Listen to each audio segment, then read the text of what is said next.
Hi everybody, welcome back to this channel. Thank you very much for joining us once again. We're still continuing revising your pre-trial exam paper for 2024, and today we're going to look at this question from the Mpumalanga province, right? It's analytical geometry, or also known as circle geometry. Quite a very interesting question that covers a lot of content that you need to know and understand in analytical geometry. Very connected with some sections, and you'll see as we explore how interesting this question is, right? So guys, if you're new to the channel, please make sure that you have subscribed. Just turn on that notification bell so that you can be notified every time when we upload a new session. Guys, again, if you want to support the channel, you can click on the join button. There are 3 different ways in which you can support the channel. Okay, without wasting any time, let's get into it. Okay, question 4. In the diagram below, the largest circle with center A has the equation x squared minus 2x plus y squared plus 6y is equals to 15. The smaller circle with the equation x minus 1 squared plus y minus b squared equals to 1 touches the largest circle at E. And we can see this is illustrated in the diagram, right? As you can see, touching that E.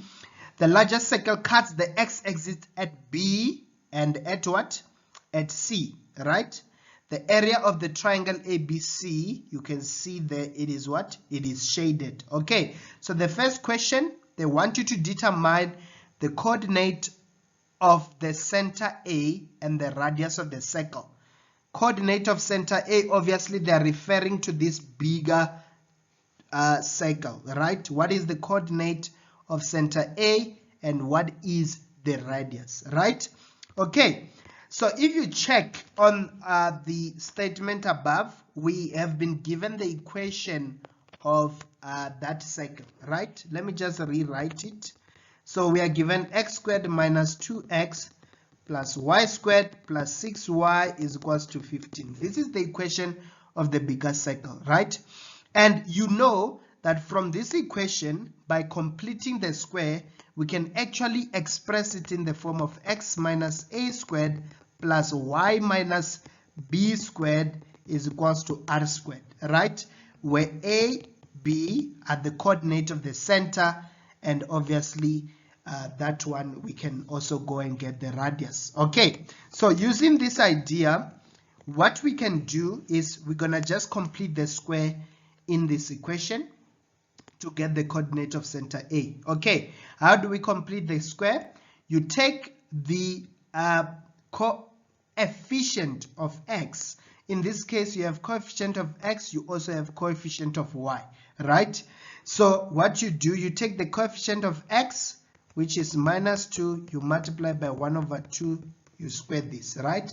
We're gonna do the same coefficient of y, whatever that is behind y, right? That is 6.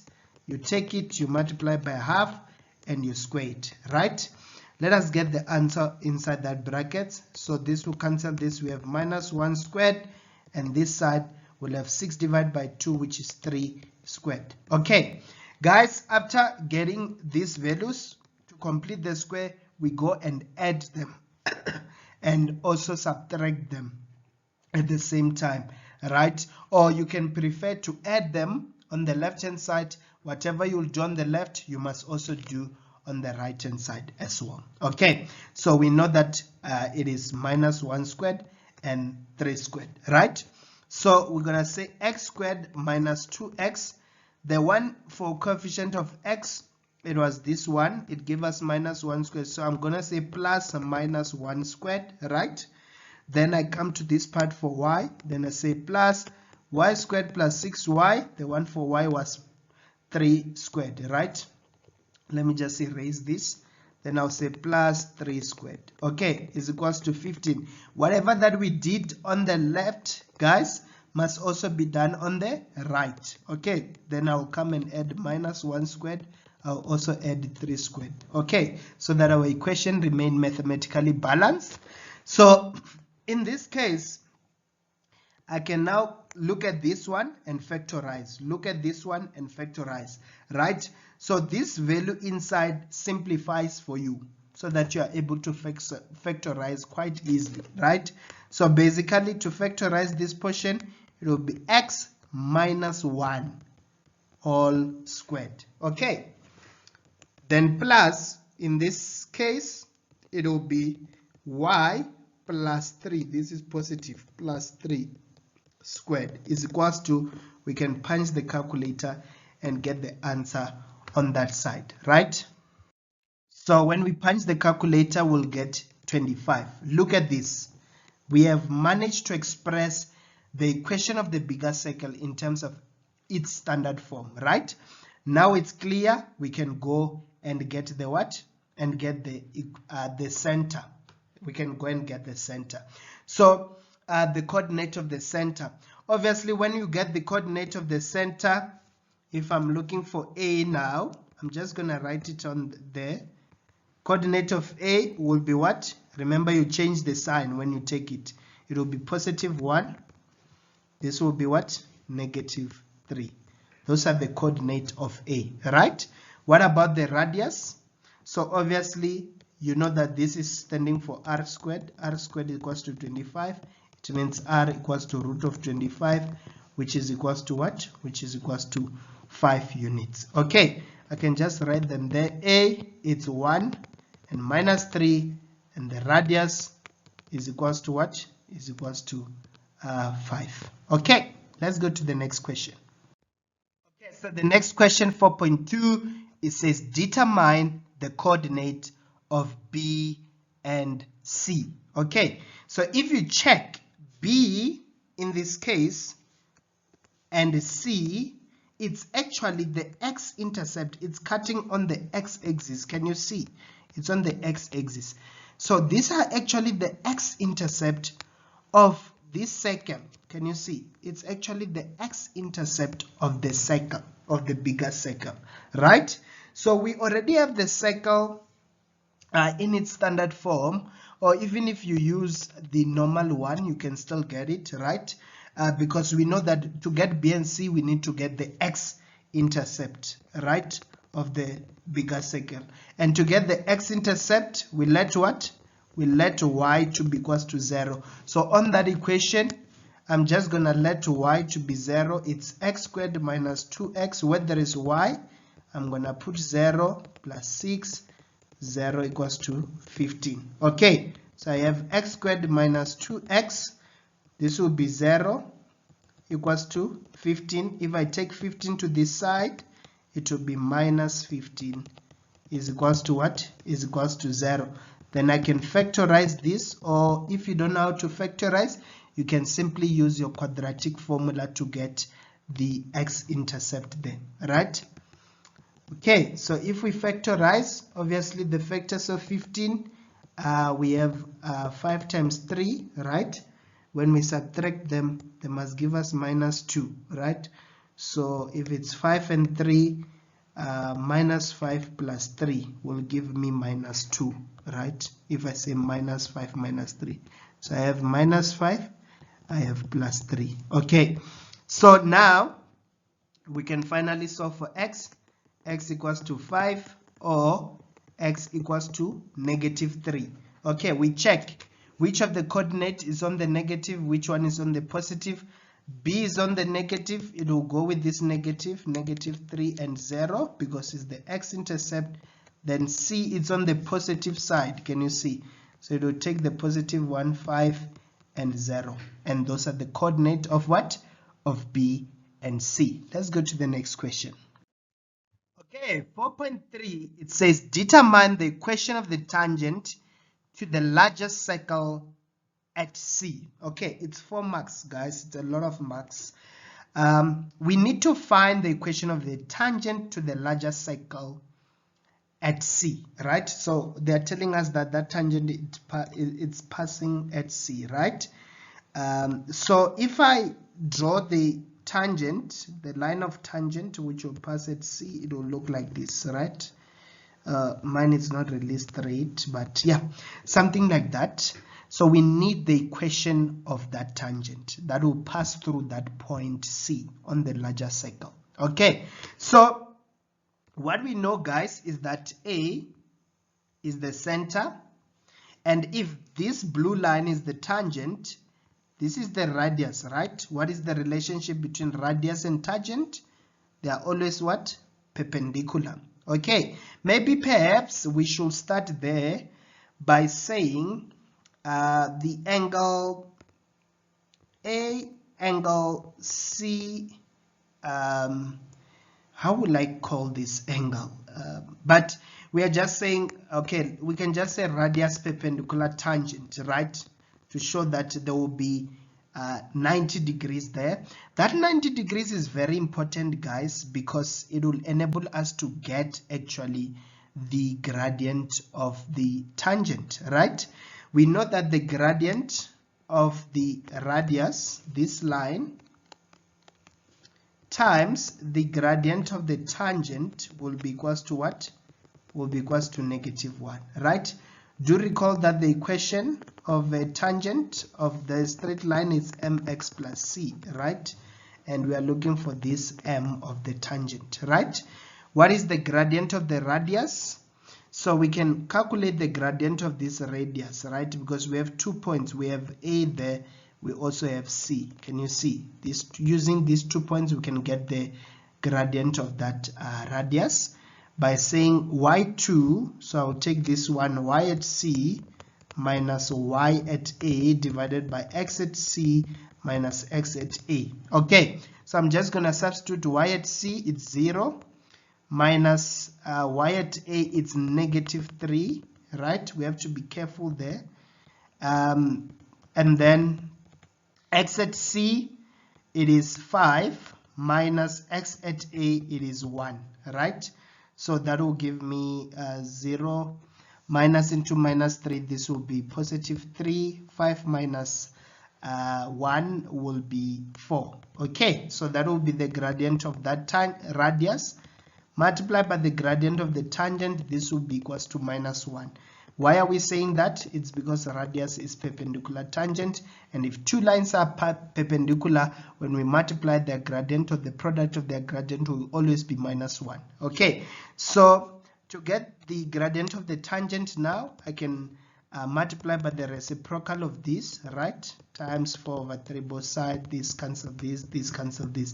So the gradient of the tangent will be -4/3. Okay, so we can go and edit our equation where there is m here. I'm just gonna replace by what? By -4/3. So equation of a tangent, y of a tangent, where there is m, which is the gradient, I'll put -4/3 x plus c. Okay, so we are just now left to solve for c. Okay, how can we solve for this c, guys? We can go and take a point at which this tangent it is passing through, and we were told it is passing through C of the larger circle, right? So what we're gonna do at this point, we can come and substitute point C, which is 5 and 0, and go and actually solve for the C there. Okay, so when we substitute, this is x, this is y. Where there is y, I'm gonna put 0. Where there is x, I'm gonna put 5. Okay, then we go and solve for C. Then we have -4/3 into 5, which is going to give us -20/3. I take it to the other side, it will be +20/3 is equals to C. Then finally, our equation of the tangent will be -4/3x plus 20/3. This gives us the equation of the tangent. Okay, let's go to 4.4 now. Okay, so 4.4, it says determine the value of b, right? The small letter b.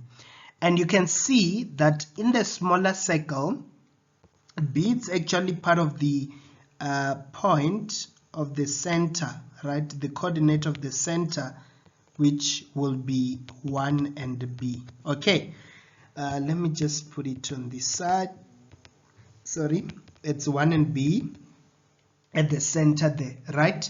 So they want us to get the value of that b, right? So we have to recall the idea of intersection between two circles. I have a session where I focused specifically on that and how it may enable us to solve this using distance formula, right? So I'm just gonna drop the link of the session on the description so that if you want to watch it, you can go and watch it as well. So these two circles are intersecting at one point, right, at E. Obviously, this means that the total distance from their centers, right, will just be the same as this radius of the circle plus this radius of the smaller circle, right? I'll call this R1 and R2. That will give us the total distance. We already know the radius of the bigger circle, it is 5. The radius of the smaller circle, we can also deduce it from the equation there, which is equals to 1. R squared is equals to 1. R will be 1. So obviously this one, oh sorry, this will be 1. Okay, so obviously the total distance from A to, let's say this center is O, right? From A to, oh, there's another O there. We can just use another letter. Let me just say M. The total distance from A to M, it will be 6 units, right? So I can use the idea of distance formula to get the value of B. Can you see? So because I'll say the distance, if I say 5 plus 1, which is the total distance from the center of this circle to this circle, is equals to, using the distance formula, I can say x at A, which is 1, minus x at B, which is 1 squared, plus y at A, which is negative 3, minus y at M at this center, which is that B. This is squared, right? So this will be 6 is equals to the root of 1 minus 1, 0 squared is 0 out. Then I'm left with minus 3 minus B squared. Okay, to cancel the square root, I can square both sides. When we square both sides, obviously the square root will go away this side. This will be 36 is equals to minus 3 minus B squared. Okay, to cancel this squared here, I can apply the square root. Remember, square root comes with plus or minus. Okay, so this will be plus or minus 6, obviously, is equals to minus 3 minus B. Okay, we're gonna solve for B now. We have one equation which is saying positive 6 equals to minus 3 minus B. Another one, it's saying negative 6 equals to minus 3 minus B. So if I take this minus 3 this side, it will be plus 3, which will give me 9 equals to minus B, right?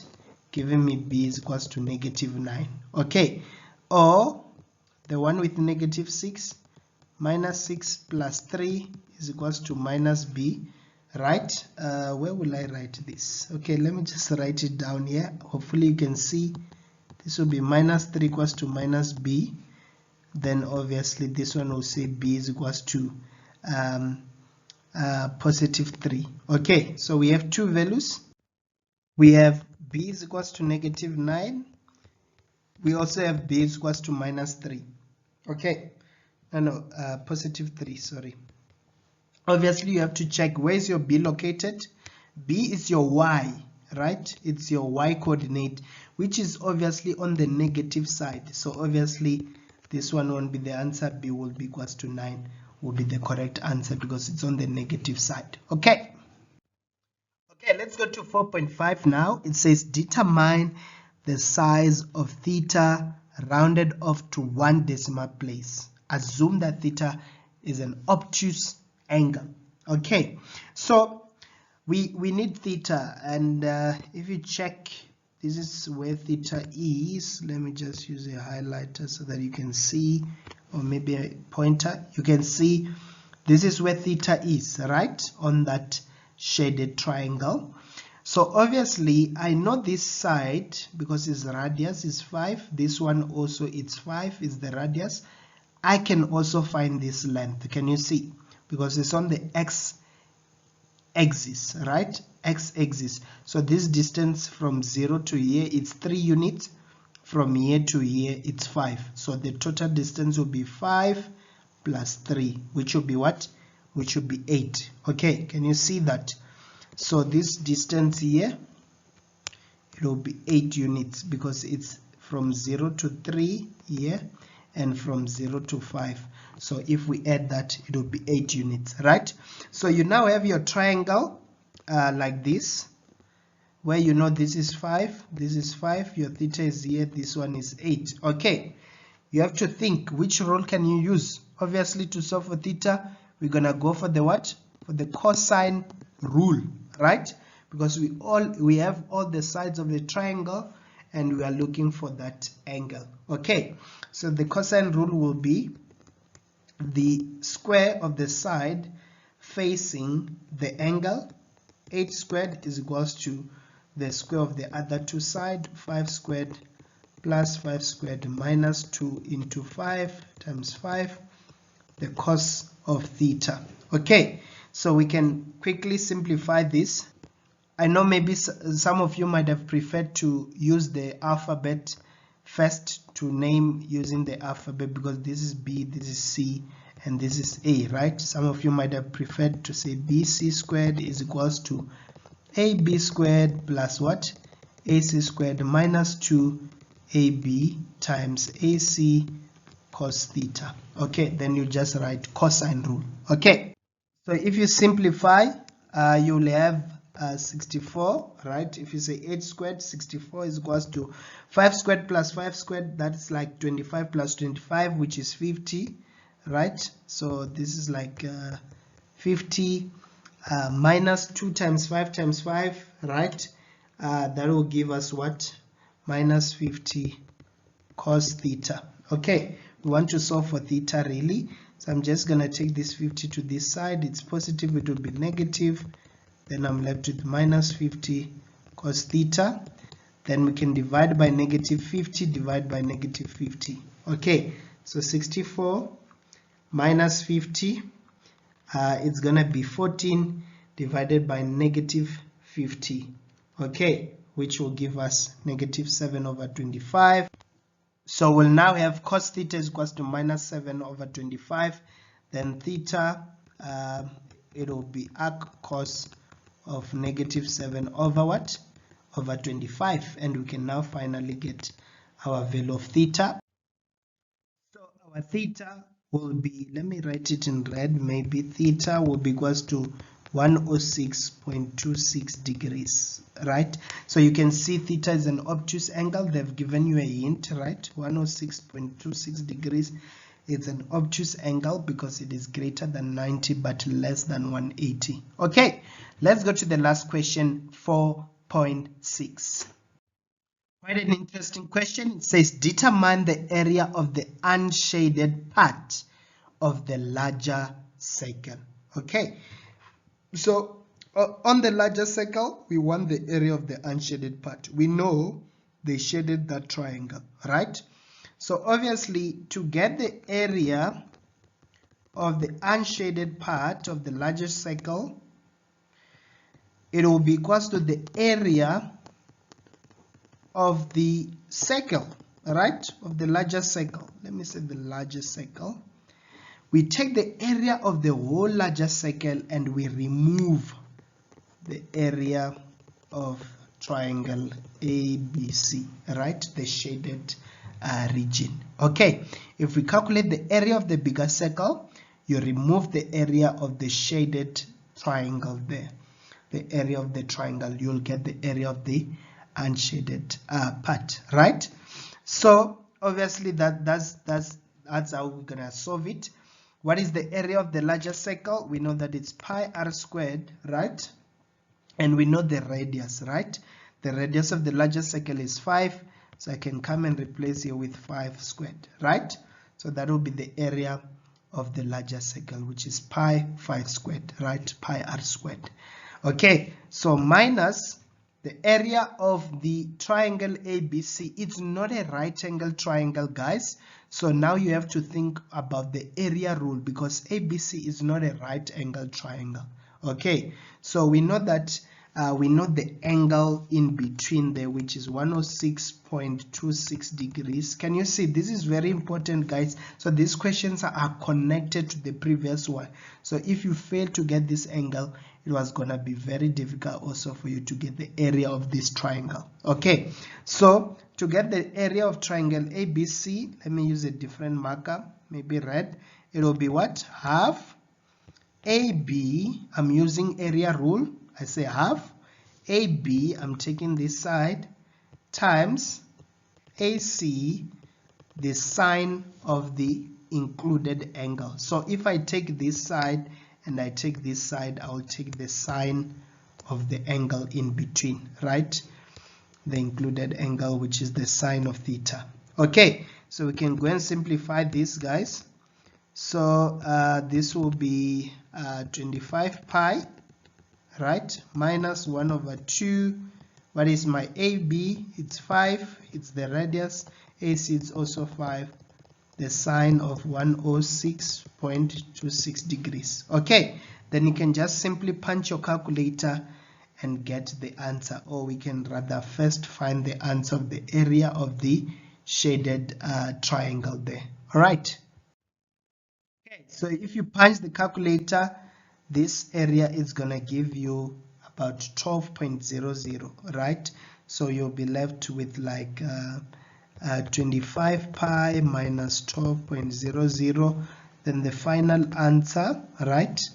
I don't have space, guys, forgive me. Let me just write it here. So the final answer, 25 pi minus 12.00. Then the final answer will be 66.54 units squared, because we are dealing with area.